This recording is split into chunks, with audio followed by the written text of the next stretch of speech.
আসসালামু আলাইকুম।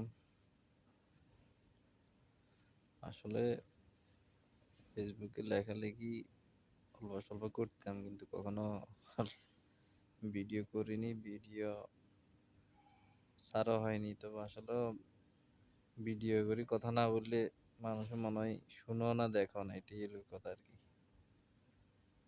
তো এক সময় আসলে জামাতের নামটা খুব জনপ্রিয় ছিল। যে আমিও মনে করতাম না জামাত ইসলামের বিরুদ্ধে কথা বলা যেত না, বাইরে ইসলামের জন্য লড়তেছে, লড়াই করতেছে, দেশে ইসলামী শাসন কায়েম করতে চাইতেছে। তো দল বিদল যাই করি না কেন, এদের বিপক্ষে বিরুদ্ধে নেগেটিভ কোনো ধারণা বা চিন্তা ভাবনা করি না।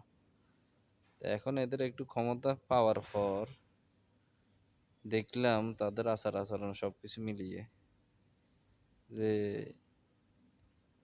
তারা তাদের রাজনৈতিক স্বার্থ হাসিলের জন্য যে ধরনের আচরণ করা দরকার মানুষের সাথে বা বিরোধী দলের সাথে, যেখানে যেভাবে আচরণ করা দরকার, খারাপ মানে আচার আচরণ খারাপ দিয়ে হোক, মানে মারপিট করি হোক, যে কোনোভাবে তারা তাদের রাজনৈতিক স্বার্থ হাসিলের জন্য যে কোনো ব্যবহার, যে কোনো আচরণ করতে তারা পারে।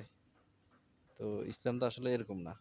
ইসলাম সৎ আচরণ, সৎ ব্যবহার, মানুষের আহ, মানে কি বলবো, মানে যেগুলো ইসলামের সাথে আমি মিলিয়ে দেখলাম যে এদের নিয়ম আচার আচরণের সাথে এদের কোনো আচার আচরণে মিল নেই,